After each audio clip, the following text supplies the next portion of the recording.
السلام عليكم. بسم الله الرحمن الرحيم. صباح الفل يا رجاله. ان شاء الله في الفيديو ده هنتكلم عن صنفره الاماكن اللي بتاخد ورنيش بالسكوتش برايد زائد الجيمات ماده الطافي، ونفس الكلام مع الصنفره والوسيط. ماشي يا رجاله بالمكنه. طيب نتكلم الاول كده عن الجيمات والسكوتش برايد. الجيمات والسكوتش برايد يا رجاله بتصنفر عادي جدا، ودي انظمه دهانات، يعني سواء بالصنفره او السكوتش برايت دي انظمه الشركات عاملاها. شركات البويات ماشيه على نظام الجيمات وماده الطفي، بيحطوا ماده الطفي زي ما احنا شايفين، وبيبلوا السكوتش برايت بتتبل ميه كده هون، وبيبداوا ان هم يطفوا في قلب المكان، يعني حسب زي ما هم بيطفوا القطعه كلها، وبيبداوا ان هم بعد كده ينشفوها ويرشوها ورنيش. تمام يا رجاله. طيب دون ميزته ايه؟ ايه الفرق ما بينه وما بين المكنه؟ دون بيعمل عمليه طفي، مش بياكل من طبقه الورنيش خالص. بيعمل عمليه طفي مش بياكل من طبقه الورنيش، ودون في انظمه كتير عاملاه.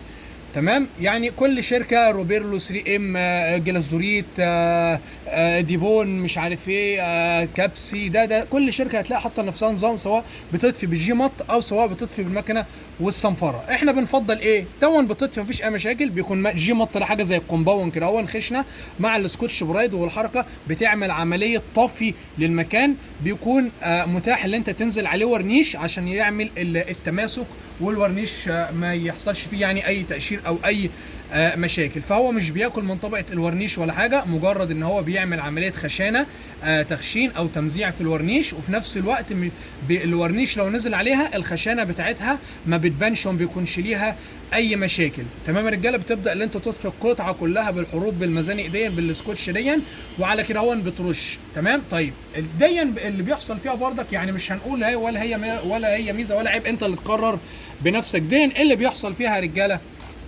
لو هناخد بالنا كده هون العرق بتاع الورنيش، يعني الباب دون الورنيش بيكون فيه البونطه بتاعت الفابريكا، بتكون عامله كده مثلا. ماشي. هي طبعا مش بالمسافه دي كلها، احنا بنرسم رسم تخيلي، ولكن هو مش مشدود اللي هو الشده اللي هي يعني بيكون عامل نفس الشكل ده. تمام. طيب احنا لما ننزل على الجزء دون بالبويه، البويه تنزل في حاجات اجزاء عامله كده، حتى لو هي غطتها ومش هيبان، ولكن لازم تكون عارف ان الفيلم اللي انت هتنزل عليه السكوتش ده عامل كده اهو. تمام. وبالشكل دوت الفيلم، اي نعم ده ممكن ما يبانش معاك وما يكونش ليه مشاكل، ولكن تكون عارف ان هو هيكون بالشكل دوت. وبرضك في حاجه تانية بتحصل مع الجيمط دي، لو انت معاك ضغط هنا او تراب او خشانه او اي حاجه، هي ما بتاكلهاش، هي بتعمل لها عمليه طفي. ولو في رذاذيه هنا هو انخدت بويه او حاجه او كلام من ده، ماشي، ديا بعد البيع والورنيش هتبان. فلازم لو انت هتشتغل بالجيمط دي، لو قابلك دست او رذاذ او حاجه، لازم تطفيها بالصنفره ال 1500، وبعد كده تمشي عليها السكوتش برايد عشان خاطر الدست والرذاذ دون ما يبانش معاك. ماشي يا رجاله. ادي فكره السكوتش برايد. طيب بالنسبه بقى للصنفره بالمكنه زائد الوسيط، بكل بساطه جدا بيكون فيه اللي بتجيب انت اول حاجه السكوتش برايت دون، اللي هو السكوتش على الجاف، هنا مفيش ميه اطلاقا خالص. بتطفي المزانق بتاعتك، المزانق بتطفيها والاوكر بالسكوتش برايت، ونفس الكلام هنا والحروف، وممكن صنفره اسفنجيه. والشرح الحاجات دي على فكره، الصنفره الاسفنجيه والسكوتش هتلاقوها ان شاء الله في الوصف، بنشرح الحاجات دي بالظبط. في صنفره اسفنجيه كده هون بنقدر احنا نطفي فيها برضك المزانق في حاله اللي انت ايه لو معاك دي ومش معاك دي، ولكن الاثنين هيشتغلوا يعني. ولكن ميزه الصنفره الاسفنجيه انها بتاكل برضه، دي مش بتاكل، دي بتعمل عمليه طافيه بس. لكن الصنفره الاسفنجيه السبونج بتطفي وفي نفس الوقت بتاكل بتقلل لك السكنز شويه. يعني لو انت عايز تعمل هنا مثلا ما تقلل السكنز عشان خاطر لسه هنا ينزل بليندنج وبيز وورنيش، فعايز تقلل، فبتبدا اللي انت تاكل بالصنفره. بتجيب الصنفره بتاعتك المكنه المداريه الخامسه، وتبدا اللي انت تركب عليها الوسيط. ماشي كده هون. في انظمه دهان، يعني عندك مثلا سيكنز، جلازوريت، كل شركه عامله نفسها نظام بيقول لك المكان بتاع الورنيش ترش عليه بايه. ماشي. في شركات 3 ام، روبيرلو، شركات الصنفره، الميركا، جميع شركات الصنفره عامله لنفسها نظام. النورتون الفرنساوي دي عامله لنفسها نظام تصنفر الاماكن اللي هي الطافيه دي بصنفره كام. في شركات بتطفي بصنفره 800، وفي شركات بتطفي ب 1000. يعني في شركات بتطفي ب 800 وبعد ال 800 بيكون في صنفره سبونش زي دي بيركبوها بعد ال 800، بعد ما بيطفي ب 800 بيركب السبونش وياكل بعد كده بالسبونش. وفي شركات بتكتفي عند ال 800 بس، وفي شركات بتدي 800 او 600 وبعد منها 1000. ولكن ميزه بقى الصنفره دي في طفي الاماكن اللي هي بتاخد ورنيش، ميزتها في ايه؟ ان انت بتقلل السكنس شويه بتاع الدهان، السماكه بتاع طبقه الدهان، وفي نفس الوقت بتحصل على فيلم او دهان مشدود لان انت صنفرته كلت من طبقه الدهان فعلا. وال800 لو نزلت عليها بالورنيش ما بتعلمش. يعني احنا لو حطينا مثلا هنفرض دي 800، احنا بنفضل ال800 عن ال1000 عشان خاطر التماسك يكون افضل. ولكن في شركات بتقول لك صنفر ب1000 عادي. يعني في شركات بتقول لك المكان اللي انت هتنزل عليه بالورنيش صنفره ب1000، بيجيبوا السكوتش برايد الذهبي ويطفوا المزانق كده هون. وكل شركه ده ممكن يكون الذهبي في شركه ثانيه خشنه او حاجه، ولكن المتعارف عليه ان الذهبي بتكون انعم، يعني بتطفي بيها المزانق دي. وزي ما قلنا في بردك اللي هي اسفنجيه بردك بالوانها هتلاقوها عندكم ان شاء الله في الوصف. بنحط الصنفره كده هو نفرض دي 800 او 1000، ولكن احنا بنفضل ال 800 وتبدا اللي انت تصنفر بيها. يعني دي صنفره اللي موجوده معانا 1000، ولكن احنا بنفضل قلنا 800 لانه مش متوفر معايا 800، ولكن هنفرض انها 800. بنبدا اللي احنا نطفي ازاي؟ بنشغل المكنه وبنهدي المكنه كده هون وبنشتغل كده.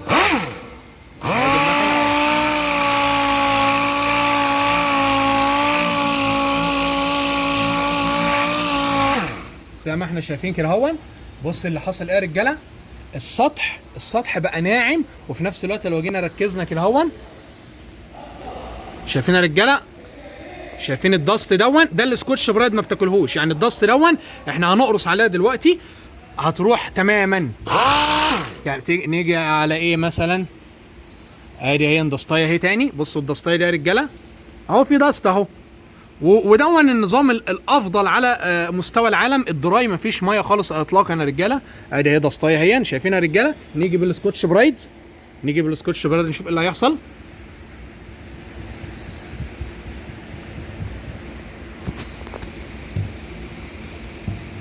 زي ما احنا شايفين كده يا رجاله اهون.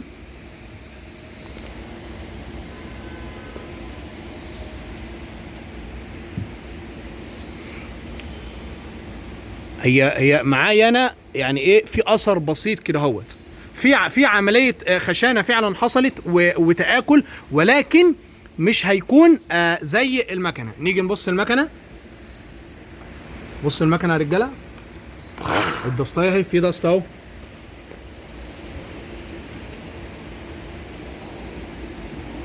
شايفين يا رجاله اهي. نيجي المكنه، ده هيكون افضل. بص يا رجاله، وهيطلع لك السطح متساوي تماما.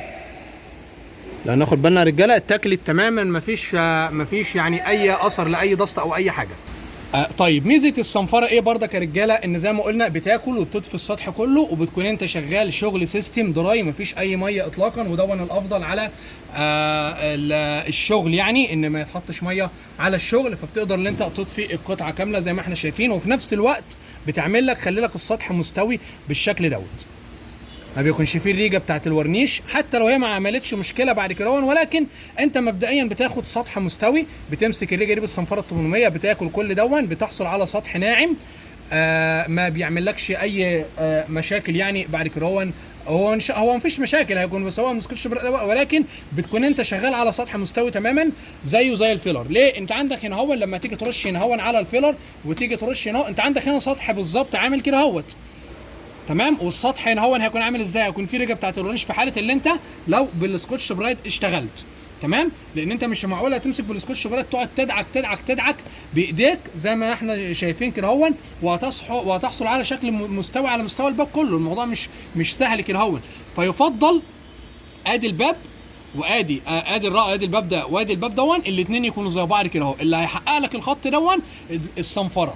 يعني يفضل كمان وانت بتصنفر الجزء دون انت صنفرته هنا ب 600، تصنفر الحته دي كلها اللي هينزل عليها البسكوت بتاعك ب 600، وبعد كده ب 800 تاخد بقيه الباب كله. يعني ناخد مع بعضينا كده اهو حاجه على السريع. بصوا المكنه يا رجاله هتمشي على الباب ازاي. شايفين يا رجاله؟ خلاص تعالي انت المكنه سنه الباب كله الباب كله اتطفى تماما بالصنفره ال 800. الصنفره ال 800 مفيش اي مشاكل خالص، وتحصل على الشكل المطلوب يعني. يا رب يكون الفيديو يا رجاله عجبكم، وقولوا رايكم في التعليقات. ايه يعني انتوا بتفضلوا تشتغلوا بايه، ومستنيينكم. والسلام عليكم ورحمه الله وبركاته. صباح الفل يا رجاله.